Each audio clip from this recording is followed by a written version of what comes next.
What a hot space gaming and esports is turning out to be. You've seen a flurry of deal activity, and today, our next guest, an e-gaming startup that has raised 165 crore rupees. It is Nodwin Games, and joining us is the top management led by the co-founder Akshat Rathi, who's also the managing director. We're also being joined by Siddharth Kedia, the CEO at Nodwin Gaming. Guys, congratulations. It's a big amount, 164 crore rupees. Akshat, that's a lot of money. Do you want to tell us who you've raised this money from and what you're going to do with the funds? Of course. Hey, thanks so much for the felicitations. We've raised this from a company called Krafton. They come from Korea. It's considered in gaming and esports, they're considered the mecca of gaming and esports. This is where all cool things came from. This is the place where gigabit internet first existed. This is the place where K-pop comes from. It's pretty much the cultural capital for the world. And we've raised it from a company called Krafton. You might actually know them as they own an IP called PUBG. So they own PUBG, the main brand franchise. They have lots of other games in that market. And they've invested in us because we said we want to go ahead and do something cool with this and grow something from India to the rest of the world.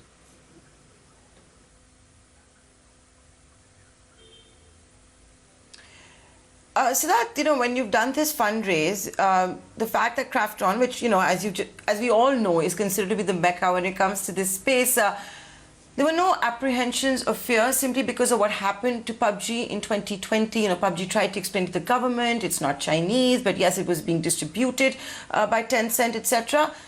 That was not an area of concern at all for you folks? Well, it wasn't, because the merit of the investment in Nodwin has not been PUBG. The merit is Krafton is a publisher. It's one of the biggest companies in Korea, where PUBG is one of their big games, but they have other IPs as well. However, they believe in the esports ecosystem that Nodwin is creating, not just in India, in South Asia, and Middle East and Africa. And they have evaluated the investment basis those merits. And we have evaluated Krafton considering what Krafton brings to the table. And PUBG was not a part of the consideration of this investment.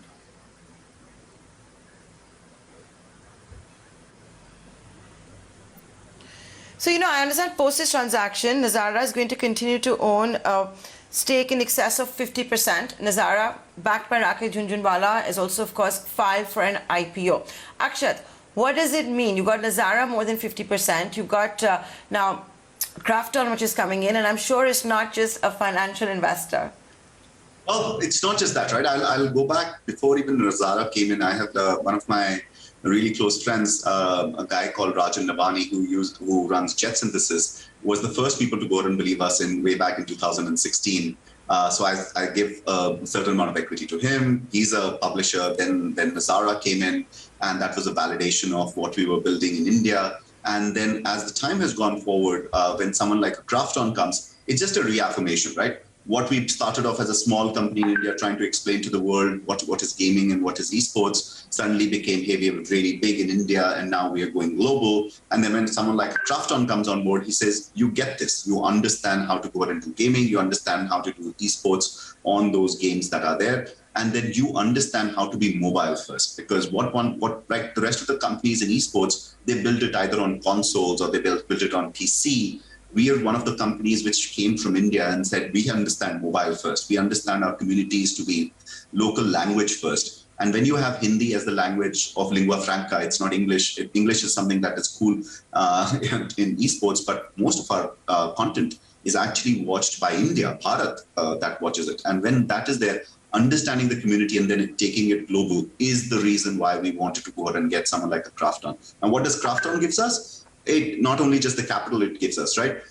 When I want to go ahead and do this game in Africa, in South Africa, or when I want to do this in Middle East, I have someone who understands and has done this in Korea over years. In Korea, for example, one of the big things I tell a lot of people is they had in 10 years ago, they had 15 TV channels that were running only esports.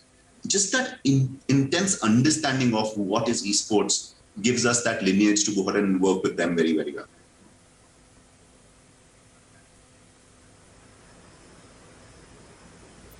So tell us a little bit more about the plans going forward. Siddharth, you want to tell us, we've got a little bit of a sneak peek from Akshat, what's in store now that Krafton is on board? So, it's interesting you asked me that. I just gave you a snippet of ecosystem investment, but what essentially means is, so we have two parts of our business, right? On one side, we do live broadcast of tournament IPs that we have. So we will create larger tournament IPs, we will create bigger IPs, we will create franchise leagues, the prize pools become bigger, the IPs become more aspirational for the players. And then we look at the rest of the ecosystem, which whether it's gaming infrastructure and technology, whether it's influencer management, whether it's creating content, which is a crossover with pop culture, cricketers, Bollywood celebrities. We create content like that. And we replicate this model from India to Middle East to Africa, because those are, again, like India, they are mobile first countries. They are developing countries as far as the distribution, telco distribution is concerned. They are getting disrupted by that. And that's our plan. Now, in help us this journey, we will do both organic expansion and we will do inorganic acquisitions as well. So that's the plan going forward. That's where we are gonna use this money for. And we have grown at a very healthy rate. If you see the last 5 years, we have grown at a CAGR of 100% plus. Our ethos has been profitability. We've always remained profitable as a company, and we will continue on that path.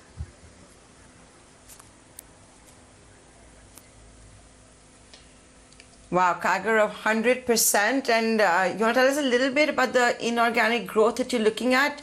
India or overseas? Because you have global ambitions as well, which you've kicked off. Both. Go ahead. No, go for it.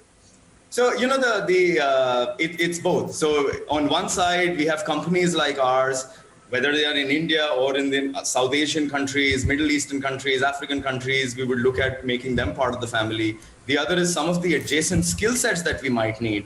We will look at, building and bolting those skill sets for a larger 360-degree play in esports. And that's what we are looking at for our acquisition strategy.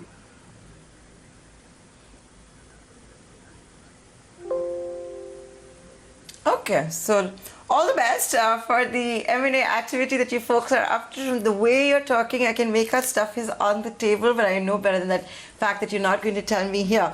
Akshat, now, 2020 would have probably helped you grow a lot faster than you ever imagined. I'm sure, a lot of your plans, future plans were fast-tracked simply because everybody was home, right, and caged and on their phones and tablets, your target audience, that is. How was the year, and what are your expectations from 2021? Is there any screen fatigue at all? Well, let's look at it in a very simple way. I think 2020, what it did for us is I call it the coming out of the closet kind of year for gaming, right? So earlier it used to be hidden in little rooms that people used to go and just be very I have to hide from my parents, I have to hide from everyone else when I'm going. And suddenly you were sitting in the drawing room, you were playing, and suddenly your parents realized that you were playing and they started playing, and it was okay to go ahead and do this, right? This activity that was hidden just became very mainstream and very legit very quickly. So what it did, interestingly, is just that people just started saying this is okay to do. For 2021, I think behaviorally, remember, we are esports. What that means is we go and generate these massive content pieces that are with people playing sports, electronic sports in stadiums, and sometimes in millions of people watching when the broadcast is happening. We believe that people will continue to go ahead and engage with this. We believe there is going to be maybe a little bit of screen fatigue, but I run the business of the top 100, the top 200 of esports, right? I'm not the guy who runs the game. I'm not the game publisher. There's other people who publish the game. For me, the super cool part is to just go and have something at the top that can be watched by millions of people because it's exciting, because it's fun, because it's cool, because it's sports and it's live sports entertainment.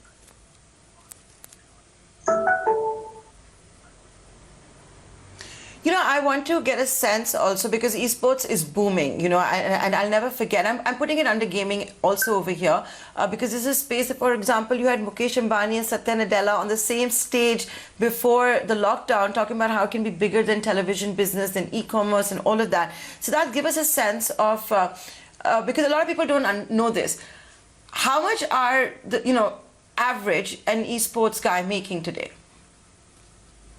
Akshat, you want to take that question? It's a career. It's a full-time career now.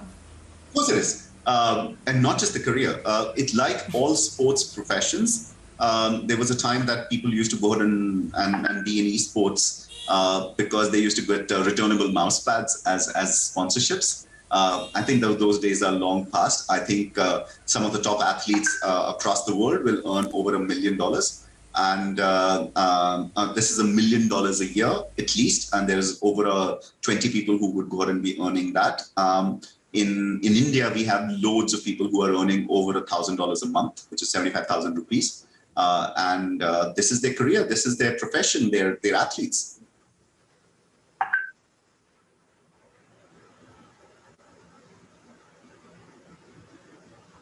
I'm not just saying this because I'm a woman, but I am interested in knowing, are you seeing more women interested in esports? And I'll be honest here, a lot of the founders I've spoken to in the last couple of months have said they've seen a huge uptick. So, yes, the short answer is yes. It is small.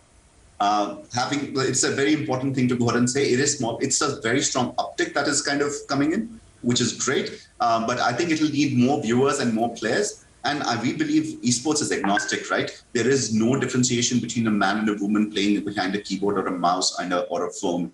We do not believe in differentiation between men and women at an esports level. I think it's a fairly egalitarian world where I think it's equal opportunity. I think it just needs more women to step up and I think showcase their capabilities, and I think it'll be phenomenal.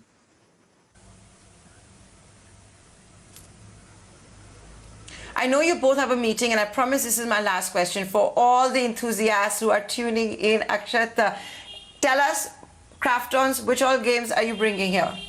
Well, I'm so sorry. I want to go ahead and not let everyone else down, which is there. But I'm the esports guy. You should definitely go ahead and ask Krafton about this. They're the guys, they own the game. I'm just the guy who makes it look really cool. I go ahead and make sure that the tournaments are really phenomenal. But I can't go ahead and support games that are not in the country. So, yeah.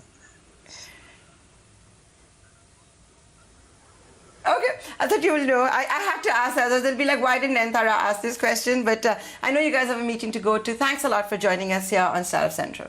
Thank you.